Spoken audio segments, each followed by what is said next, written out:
Haleluya. Turongeye kubagumbira ubugira kandi mu izina rya Yesu. Twongeye kunezererwa Imana ubugira kandi kuvyiza Imana yitugirira. Tuva mu bwiza tuja mu bundi. Tubonye rero umwubahwa ashika. Nagira rero nsabe ishengero mu vyaguruke tumwakire n'amashimeshi mu izina rya Yesu. Egome. Umunezero udasanzwe kubona ashika ngaha ni igiciro kinini tumuhaye ikaze.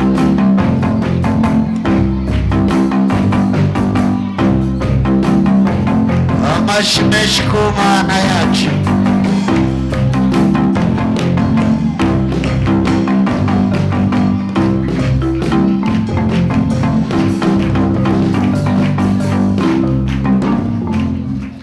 Yesu nashimwe.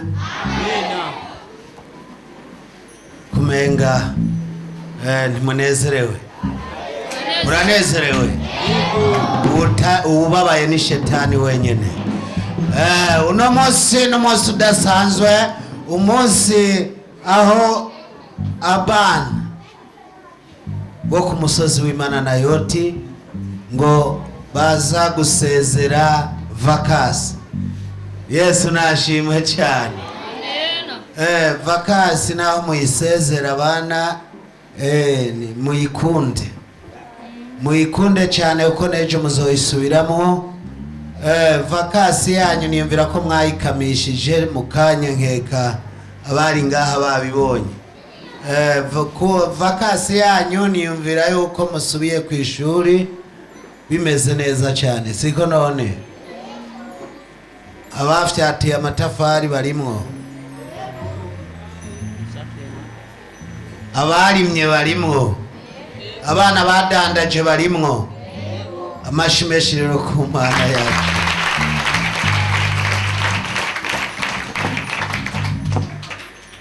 Numva bobanza kugira ndabishengero rihagurutse ndabe ingene risubira ku bintu guta. Abana nibo bariko barabintu guta nk'iminota 5 hanyuma tuce twakirana, siko none? Twakirana nabo tubakire, nabo tubahesha umugisha aho bagiye gusubira kuvyigwa. Ndakeneye kubona umwana wese yinjira muri Nayoti azoba udasanzwe muri iki gihugu, azoba udasanzwe mu bihugu turi kubana imbibe, azoba udasanzwe mu bihugu vya Buraya. Yabasa ayo madiplome mugiye kuzoronka ntazabe ayo gutekera indagara mu Kinama. Birababaje usanze uguze indagara z'igihumbi atekeye muri diplome y'umwana yarihiye amashuri akariya minerevare.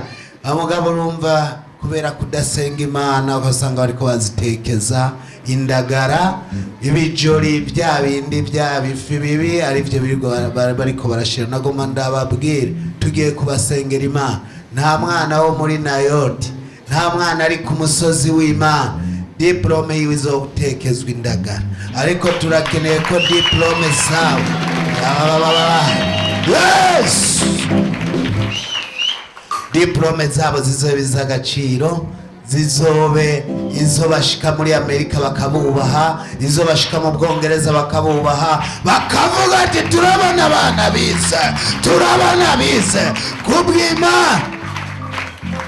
Mana musenga igiye kubigenza neza. Reka babanze ndabishengero mwese muvyagurutse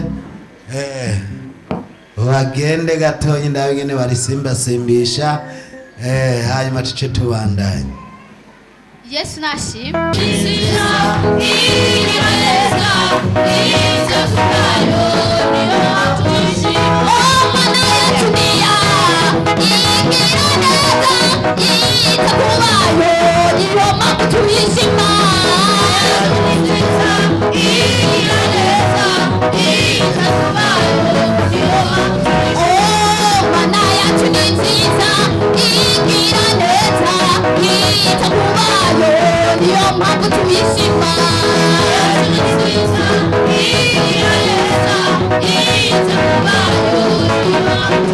Oh,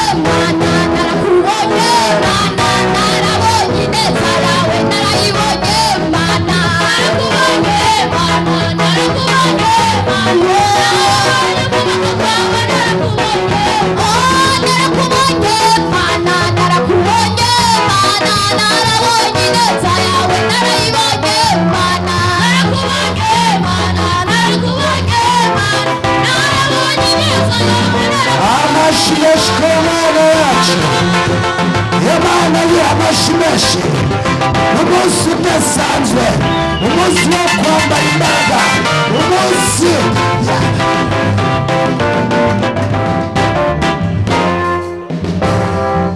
muvyangire Imana ibahezagire cyane.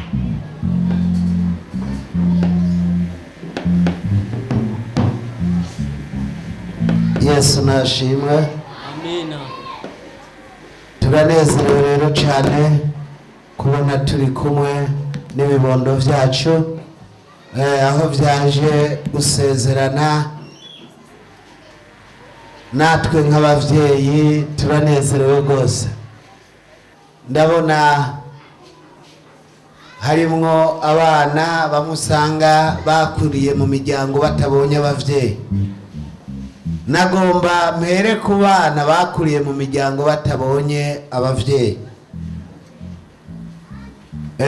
Hariho abantu bitwa ngo abana ngo n'ab'imfuvyi, ariko nagomba ndabamenyesha ntabwo muri imfuvyi, kuko Yesu arahari.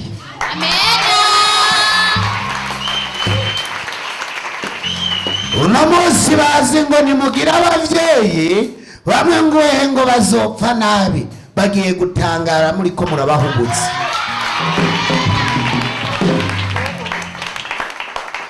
Imana yacu iratuzi kandi igira neza, ngo nta numwe yizeye iyo Mana ngo azokwigera maramara, ngo nta numwe yakurikiye Imana azokwigera maramara.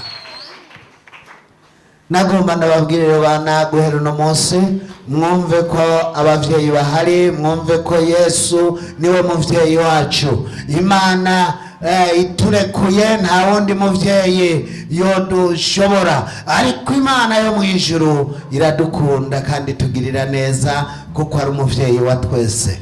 Aho bazobabwira ngo muri abana b'imfuvyi, muze mubabwira ati ntabwo turi abana b'imfuvyi, kuko papa arahari. Uko yari ejo n'uno munsi niko ari. Haleluya.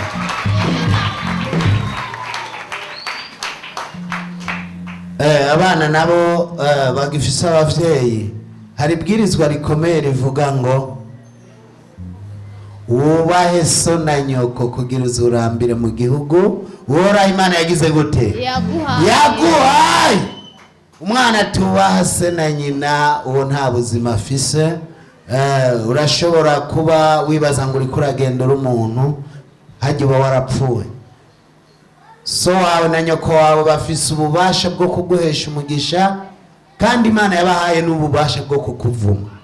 Nico gituma tugiye ko duhanura n'abavyeyi bari ngaha kuri uno munsi udasanzwe. Abana babatumiye mukaza kubashigikira, muze mwirinde kuza muvuma abana banyu. Hariho abantu ubukene uzobona abantu basaziramwo, ntabwo ari integuro y'Imana, ariko birava ku muvumo nyina aba yaramuhaye.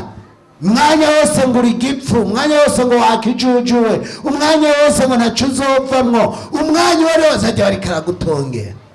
Iyo utasenze ngo ugire imbaraga, ngo uze abakozi b'Imana tukubohore tukugire deliverance, hajya muvyeyi aba yarakuvumye. Abantu benshi bavumwa n'abavyeyi babo, ntabwo ari Imana ibavuma, ibibashikira. Umuvyeyi we abikora atazi ko ari kararoga umwana wiwe. Hariho abantu bama bibaza ngo barandogeye, kumba ari we yabirogeye wenyene. Yavuga ngo wagipfuwe, ngo ntaco uzovamwo, ngo uzopfuyerera. Kujya uri kuravyatura ni kujya nyene, uzobona umwana wawe ayerera, uzobona ataco azovamwo. Muze musome igitabo c'Imana, aho abana baragenda bakarondera udufungurwa bakaza kuha abavyeyi kugira babaheshe umugisha. Ariko twe ntituze tube nk'abo bantu turinda kugaburirwa n'abana kugira tubaheshe umugisha. Nagomba uzuheshe umugisha umwana wawe, niyamara kugira umugisha batonyi biwe bazojya kuri uwo mugisha, bene wabo bazojya kuri uwo mugisha, ndetse n'igihugu camwibarutse naco kizojya kuri uwo mugisha, kuko ibyo azokora azotanga amakori. Amaze gutanga amakori, igihugu kizobomboka, ikigega cy'igihugu kizobomboka, kubera kanwa kanyu katuye ibyiza ku bana banyu. uno munsi umuvyeyi akunda kuvuma umwana wiwe araza guhaguruka kugira tumusabire imbabazi uwo mwana tumubohore turi kumwe, siko none? Hariho abavyeyi kandi muri iyi si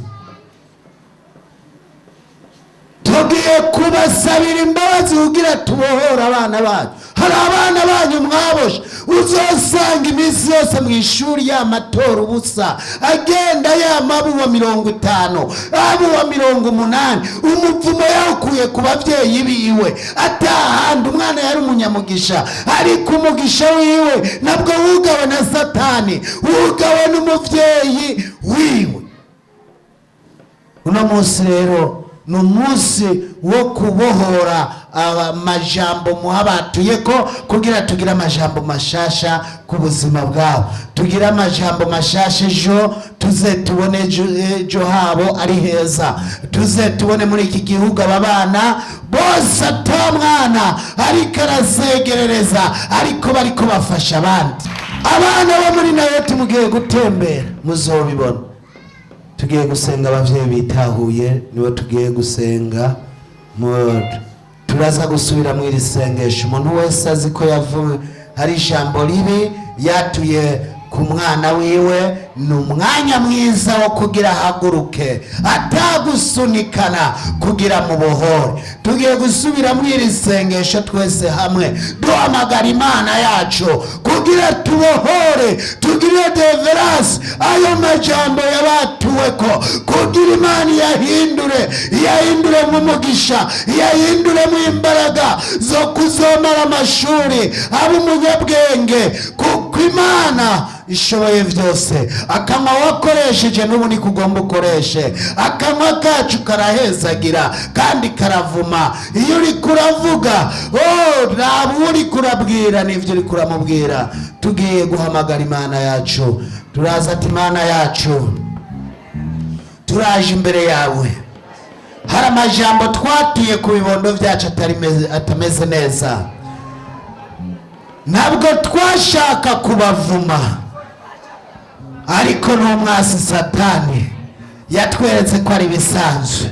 None guhera kuri iyi saha none munota tuvumuye abana bacu, turabavumuye aho bari kuronka ingorane baze baronka umugisha. Ikibanza c'amarira reka kibemwo gutwenga, ahari kuba amarira reka habe umunezero. Urakoze Yesu, urakoze ko wamaze kubabohora. Tubatuye kumugisha mu mashuri, bagira ubwenge, baze baba badasanzwe. Tuze tubone bamwe arabashikiranganje, abandi arabashinga amateka, tuze tubone abandi arabagwizatunga birirwa mu Bushinwa no muri Amerika. Yesu tubahesheje umugisha, ndetse tukwese n'ishengero ryose. Umuntu wese yahugiye ku musozi wawe Nayoti, uwo mubohore, mugiriye deliverance. Yesu y'amaraso yawe acagagura ivyari biboshe ubugingo bwiwe. Uri Imana nziza kandi ugira neza. Uwo mwanya rero tugiye kuja mu databuja, reka ubane n'ubwoko bwawe, reka ubagirire neza. Aho abana bagiye gutangura databuja kwiginana, bana nabo ibyo bari bufate byose bibigirire neza. Amaraso yawe abibemwo, ntihagire ikitagira ububasha. Ikitagira ububasha cinjira mu ikoraniro ryawe, ariko abamarayika bawe bakigize hirya no hino. Urakoze, amashimeshi ku Mana.